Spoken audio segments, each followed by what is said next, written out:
dalam proses perkuliahannya teman-teman akan diminta untuk memproduksi ujung-ujungnya ke GSM, dari mulai perancangan identitas visual, kemudian super grafik dan lain sebagainya. Nah, akan kita bahas di salah satu pokok bahasan di mata kuliah ini. Mungkin sebelumnya saya sudah menyampaikan beberapa hal terkait mata kuliah visual branding, terutama terkait identitas visual ya. Kenapa? Karena identitas visual itu merupakan bagian penting dari proses visual branding. Karena bagaimanapun visual branding mungkin akan sulit dilakukan gitu ya ketika kita tidak menentukan identitas visualnya. Nah, sesuai apa yang saya sampaikan bahwa identitas visual itu ada beberapa banyak gitu ya identitas visual. Di antaranya adalah ada bendera, kemudian ada lambang, ada merek, ada logo, dan itu semuanya identitas visual. Nah, itu mungkin sebagai persepsi ya, pengingat untuk pertemuan minggu ini yang sudah kita lakukan di minggu lalu. Hari ini kita akan masuk ke bahasan mengenai desain identitas visual itu sendiri. Jadi bagaimana kita merancang sebuah identitas visual sebelum nanti kita masuk ke perancangan media turunannya dari identitas visual ini, gitu ya. Atau kita sebut hasil akhirnya sebagai GSM atau guideline visual atau EGD ya, environmental graphic design. Itu sama gitu ya.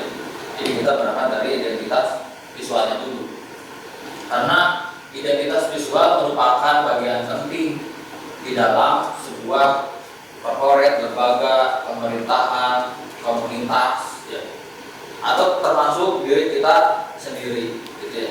Ini identitas visualnya TikTokers siapa namanya lupa ini kan punya ya, identitasnya kayak gimana sih gitu. Saya nggak tahu kalau di dunia sosial media itu kayak gimana, untuk menentukan personal branding dan sebagainya. Itu juga bagian dari identitas visual. Kita akan bahas terkait desain atau metode perancangan identitas visual dengan menggunakan beberapa metode.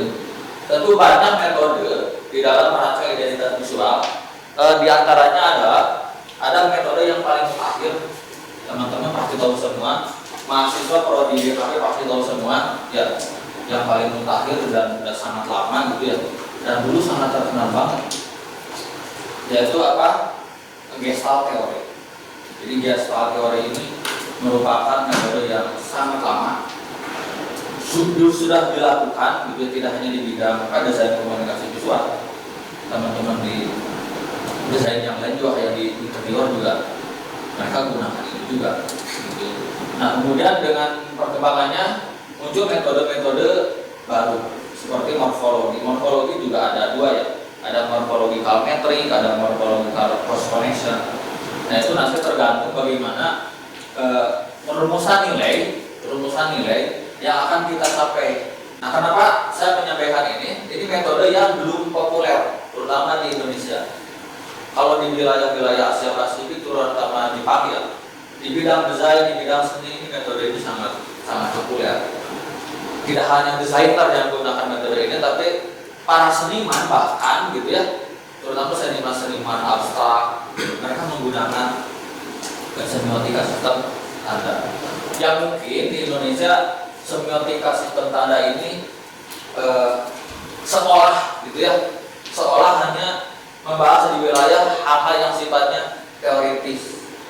Jadi ketika kita merancang identitas visual, kita tidak hanya merumuskan nilainya, tapi menggunakan metode ini kita akan menemukan karakteristik dari identitas visual yang kita rancang. Nah, kita masuk ke definisi dulu biar ada gaya. Di sini ada identitas visual merupakan citra dari sebuah fisik menjadi citra atau tanda penanda bagi kelompok, komunitas atau organisasi, sekaligus menjadi representasi sebuah ideologi ya. Jadi berat identitas visual ya. ideologi, keyakinan. Sebab itulah setiap peradaban pasti akan meninggalkan jejak berupa identitas. Jadi tanpa ada jejak identitas, kita sulit menemukan sejarah peradaban. Tidak akan sampai. Gunung Padang itu identitas gitu ya. Ketemu, terlihat, terbaca, di situ ada tanda-tanda apa saja. Nah, ini kebudayaan mana? Ini di abad keberapa? Gitu. Itu pentingnya identitas visual. Nah, kemudian di sini juga oleh Dilston ya, ini sangat terkenal gitu ya. Bukunya yang sangat terkenal The Power of Symbol. Jadi teman-teman bisa baca bukunya Dilston yang sangat terkenal The Power of Symbol. Bagaimana simbol ini, identitas visual ini memberikan kekuatan-kekuatan pada siapapun yang mengklaimnya. Lambang Persib punya power nggak? Punya. Persib punya power nggak? Punya. Jadi semua itu lambang punya power. Makanya tadi disebut the power of symbol. Ada orang hanya karena menggunakan simbol Persib, atau Persib pakai telaran misalnya, kan bisa dibunuh gitu di Indonesia. Hanya karena simbol, coba bisa Anda bayangkan. Itu kekuatan simbol. Kalau tiba-tiba di sini saya menggunakan salib gitu ya, pasti aneh, jadi punya kekuatan tertentu gitu ya. Orang langsung menjustifikasi saya, apalagi mungkin yang fanatik gitu. Aneh, murtad dan sebagainya. Jadi agama sekalipun memiliki simbol, memiliki identitas. Jadi tidak hanya hal yang sifatnya tadi ya, korporat dan sebagainya, tapi ideologi, keyakinan memiliki yaitu berupa identitas. Nah, masuk ke identitas. Di dalam identitas pasti dalam prosesnya berhubungan dengan nilai dan citra. Nilai itu apa? Nah, maksudnya nilai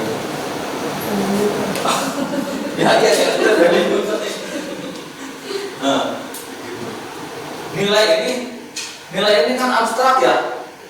Nilai itu abstrak kan, betul nggak? Kebahagiaan nilai bukan. Nilai values kan tadi ya. Nilai itu kan abstrak. Kayak tadi sayap dan sebagainya abstrak. Nah, tugas kita sebagai desainer yaitu mencitrakan hal-hal yang abstrak, mencitrakan nilai-nilai, dicitrakan, divisualkan. Sekarang gampang, bisa pakai bantuan AI. Iya, jadi nggak usah ada ini membuat simplifikasi bentuk visual yang kasar itu kayak gimana. Sekarang kan bisa pakai AI ya. Ya lebih mudah, jadi harus bersyukur dengan adanya AI ya.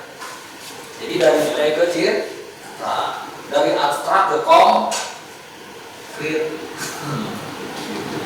Jadi hal-hal abstrak kita konkretkan, nilai kita citrakan, sehingga bisa membentuk sebuah identitas yang memiliki power. Itu jadi identitas yang memiliki power itu identitas yang berangkat dari rumusan-rumusan nilai, kemudian dicitrakan dengan visual yang tepat, gitu ya, sehingga bisa menjadi sebuah identitas yang memiliki power. Seperti lambang dan citra, nilai citra, ada rumusan nilai dari sebuah proses pemecahan masalah. Ini desain. Kemudian citra apa? Hasil perancangan perwujudan dari perumusan nilai melalui media grafis, bisa melalui media audio visual juga bisa. Nah ini contoh yang paling sederhana, tapi kayaknya nggak penting lah. Mas dari kamu udah tahu semua ini mah gitu ya.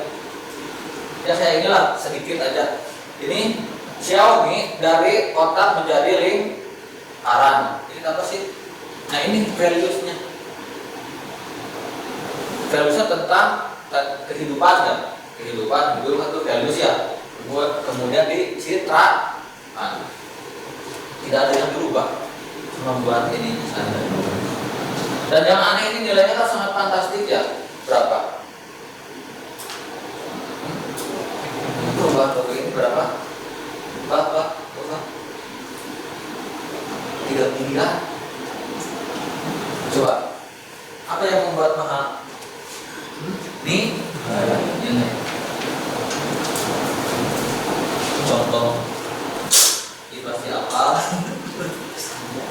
Nah ini contoh nilai ya, contoh ini logo. Kalau tadi logo, ini logo identitas visual berupa logo. Nah ini kan logo apa? Starbucks jualan apa? Sebetulnya Starbucks tidak jualan kopi, tapi Starbucks jualan gaya dengan meminjam produk kopi. Nah, jadi values-nya itu gaya. Karena gaya hidup memunculkan visual yang seperti ini, meminjam nilai-nilai yang ada di dalam mitos budaya masa. Nah ini mitos Yunani kalau tidak salah ya, Dewi Siren, kemudian dipinjam sebagai dewi apa? Pemikat lah. Begitu katanya perumusan nilainya itu ya dari gaya hidup. Nah ini juga sama. Ini apa? Yakul. Nggak ada tulisan, tapi nggak ada tahu ya Yakul ini identitas visual strong banget gitu. Nah, ini Yakul, ini Cimory. Dua produk ini mana yang lebih sehat?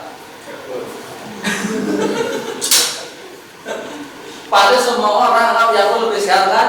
Padahal kan sama-sama susu fermentasi. Karena Yakult ini gitu, sudah melalui proses desain yang benar, gitu, perumusan nilainya ada di situ, jadi Yakult lebih dipercaya oleh masyarakat.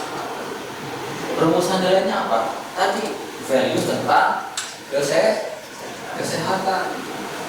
Ini desainernya keren, gitu ya. Jadi ketika Yakult kemudian malamnya banyak kompetitor, kemudian itu ditangani desainer, tidak merubah logo, tidak merubah apapun, karena semuanya tidak memiliki masalah dari sisi komunikasi visual.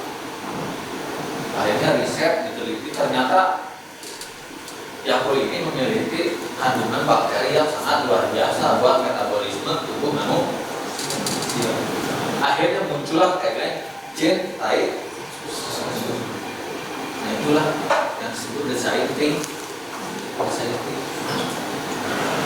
Jadi jangan sembarangan ya, jangan sembarangan ganti logo, jangan sembarangan redesign gitu. Nggak boleh seenaknya, risetnya dulu harus benar gitu. Kalau tidak perlu ya nggak usah. Ini mungkin ya tidak di redesign, tidak di rebranding, karena memang penyakitnya bukan itu. Tinggal tambahin tagline, tidak usah. Berbeda dengan Cimory ini nggak ada values. Mereka itu murni jualan susu fermentasi. Nah, Yakult tidak jualan susu fermentasi lagi, tapi jualan tag cintai. Jauh-jauh kita kalau langsung masuk ya ke identitas visual. Identitas visual ini tadi logo kita masuk ke apa? Kita langsung masuk ke metodologi aja ya. Masuk ke metodologi. Nah, sebetulnya tujuannya ke sini. Saya metodologi. Jadi di sistem tanda itu kan ada 3 ya, indeks, icon, simbol. Sebelum masuk sini ada pertanyaan. Indeks, icon, simbol. Nah, indeks, icon, simbol. Saya jelasin dulu nih ya satu persatu ya. Ini adalah sistem tanda dalam semiotik. Sudah makan dalam semiotik kan? Sudah. Nah, yang cuma teorinya saja gitu ya, cuma definisi, cuma sejarah. Ternyata ini harusnya di mata kuliah semiotik disampaikan gitu ya, bahwa semiotik itu bisa digunakan sebagai metode di dalam proses perancangan identitas visual. Indeks itu sifatnya realis, bentuknya realis. Indeks itu realis, ya. Icon itu semi realis. Kemudian simbol itu abstrak. Nah, ini proses dalam merancang identitas atau merancang bentuk identitas visual. Nah, misal ya, kita memilih simbol orang, laki-laki, perempuan. Nah, ini yang realis ini di sini termasuk ke dalam kelompok identitas visual yang memiliki sifat konservatif. Jadi kalau ada identitas visual terus gambarnya realis, itu maksudnya ke kelompok konservatif. Nah, kemudian konservatif ini kalau di kelas sosial gitu ya, ini masuk ke masyarakat bawah. Sampai itu bisa diturunkan. Jadi yang realis gitu ya, yang indeks, yang konservatif, ini biasanya di masyarakat. Jualan pisang logonya gambar pisang, jualan kopi logonya gambar kopi, gitu kan? Nah, ini biasanya ini tuh yang indeks ini biasanya digunakan untuk merancang identitas visual berupa lambang. Kenapa lambang? Karena lambang itu harus bisa dicerna oleh semua kalangan, baik kelas atas maupun kelas bawah. Ya salahnya turunnya atasnya di dia. Ya, baik kelas atas maupun kelas bawah. Makanya kan lambang Garuda itu konservatif, gitu ya, karena bentuknya mendekati real. Kenapa konservatif? Harus bisa dicerna oleh semua orang. Nah, kemudian icon. Nah, ini icon seperti ini, gitu ya. Semi realis, penyederhanaan dari indeks. Nah, di sini yang semi realis ini sifatnya progresif, kelasnya kelas biasanya menengah ke atas lah. Yang ini nih. Nah, ini metode ini sangat jitu. Ketika teman-teman dapat project ya, kemudian menjelaskan perancangan logo, perancangan lambang, Anda pakai ini, dijamin akan ada yang nanya. Nggak akan ada yang nanya, kenapa bentuknya begitu, kenapa warnanya begini. Saya jamin nggak akan. Nah, nanti hasil akhirnya apa? Hasil akhirnya yang teman-teman rancang bakal muncul tiga identitas. Kan ini objeknya sama-sama manusia. Ini berupa indeks, ini berupa icon, ini berupa simbol. Nah, kita masuk ke simbol ya. Untuk yang simbol nih, simbol pasti abstrak. Ini abstrak kan? Kemudian sifatnya inovatif. Kemudian jangkauannya kelas menengah ke atas. Lihat logo-logo yang mahal itu adanya di mana? Di sini kan ya? Atau minimalnya di sini? Nggak ada yang di sini tuh. Kamu silakan cari gitu ya. Nah, jadi indeks ini realis gitu ya, kemudian sifatnya konservatif, targetnya kelas menengah ke bawah. Kemudian icon itu bentuknya semi realis, sifatnya progresif, kemudian kelasnya menengah. Ini bisa menengah ke atas, bisa menengah ke bawah. Nah, kebanyakan identitas visual itu adanya di sini. Mayoritas mungkin di atas 70% itu di sini. Tujuannya apa? Untuk cari aman. Nah, kemudian yang simbolnya, simbol bentuknya abstrak, kemudian sifatnya inovatif, dan kelas atas. Jadi target audiensnya orang-orang menengah ke atas.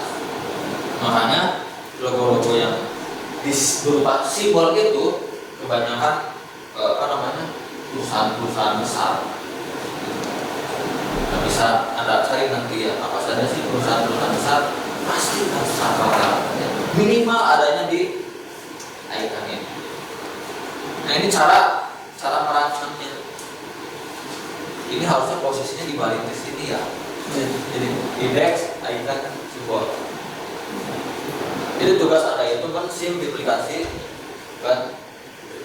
Atau nanti misalnya di logo itu ini mau digabung dengan ini, apa akhirnya muncul visual baru, itu silahkan.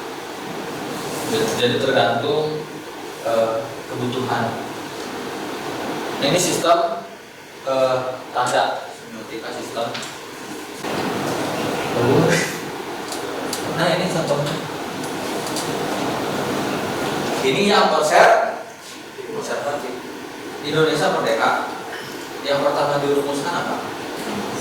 Bukan Pancasila, tapi nilai-nilai yang dapat menyatukan bangsa Indonesia. Ada berapa nilainya? Ada 5 yang kemudian disebut Pancasila. Sebelumnya nama bukan Pancasila. Pokoknya itu rumusan nilai nih, biar bangsa Indonesia itu bisa bersatu, berketuhanan, bisa menyatukan berbagai agama, berbagai suku, bangsa, kerajaan, bisa disatukan. Nah, kita cari solusinya merumuskan nilai itu. Merancang identitas visual itu begitu. Tidak visualnya dulu, baru membuat rumusan nilainya tadi. Tapi nilainya dulu dirumuskan, baru dicitrakan jadi visual. Ini ada contohnya di sini. Nah, ini kan nggak sendiri, ya. Ketuhanan misalnya nih. Ketuhanan yang Maha Esa, kenapa gambarnya bintang? Coba kita balik lagi ke sistem tanda ya. Kenapa gambarnya bintang? Nih di sini itu simbol kan cuma satu. Ini simbol, yang lainnya icon. Paham nggak? Ini simbol, ini icon. Kenapa ketuhanan yang Maha Esa berupa bintang? Iya. Jadi berupa simbol abstrak. Kan Tuhan tidak bisa dicitrakan. Ini hanya sebuah abstraksi dari Tuhan. Nah, kemudian sisanya indeks semua. Silakan, ada yang bertanyakan? Saya mau tanya. Ya. Kan kalau lihat yang indeks ekonomi itu jadi keinget banyak tempat makan jadul yang masih pakai logonya tuh wajahnya mereka, berarti itu mereka tuh belum aware tentang itu juga gitu ya. Soalnya banyak banget salah satu contohnya tuh yang di Cipaganti itu kayak Suhardi kan kalau salah ibunya gitu. Itu menurut Bapak gimana? Ya, ayam bakar Soeharti ya sudah mampu menciptakan identitas visual yang sesuai dengan target pasar. Karena gini, jadi untuk disebutnya apa ya, labeling ya, labeling merah kan itu ada masanya. Dulu tahun 99 2000 awal ya, hampir semua kafe makanan di Kota Bandung atau dimanapun itu pakai istilah-istilah jadul. Makanya ada rumah nenek, apalagi sih banyak yang jadul-jadul. Nah, itu sempat dipakai dan sempat menjadi tren di Indonesia pada masanya. Dan mereka punya pasar. Nah, balik lagi ketika kenapa ini menggunakannya logo yang konservatif, ya? Makanya tadi setiap identitas visual itu harus dievaluasi, dianalisis, didiagnosa. Apakah logo Soeharti ini atau logo Jamu Nyonya Menir itu harus diganti? Ya nggak bisa. Kalau masih memiliki power, kan karena audiens gini ya, ini tolong dong di branding, di desain, ganti logo. Kenapa? Oh santai berat. Nah, itu kan kesalahan besar ketika kita tidak mengalami masalah. Misal ya, ayam Soeharti sekarang udah menurun kan ya? Ya kan, jujur aja. Sekarang pasarnya menurun, pengunjungnya menurun. Itu sebaiknya didiagnosa gitu ya, dianalisis. Ya itu kan harus dibayangin lagi. Kalau ingin bisa sustainable, ingin bisa tidak ada pilihan lagi. Kecuali memang logonya masih pakai tetap jalan itu, tapi pasarnya masih bagus, masih sehat, gitu ya. Karyawannya masih bisa digaji, gajinya meningkat, karyawannya sejahtera, gajinya tidak pernah telat. Ya udah, itu tidak usah desain lagi. Gitu. Kita sebagai desainer kan harus punya attitude. Nggak boleh hanya karena kita melihat uang yang besar menjerumuskan klien. Nah, itu namanya malpraktek di dalam desain. Karena desain itu bukan soal keren-kerenan, tapi desain itu bagaimana kita bisa menemukan solusi dan menciptakan nilai ya, untuk sebuah entitas, untuk sebuah korporat, untuk sebuah perusahaan, untuk sebuah lembaga, sehingga lembaga yang kita tangani itu bisa lebih baik. Begitu Tuhan. Cukup ya. Saya kira cukup. Terima kasih untuk teman-teman semuanya. Jangan lupa untuk pertemuan berikutnya kita akan bahas metode lainnya selain sistem tanda. Ya. Kita akan masuk ke morfologi atau ke gestalt teori. Saya kira itu saja. Sekali lagi terima kasih. Waktunya sudah habis. Mudah-mudahan apa yang kita bahas hari ini ada manfaatnya buat kita semua dan bisa mengembangkan hati dan pikiran kita semua. Terima kasih. Wassalamualaikum warahmatullahi wabarakatuh.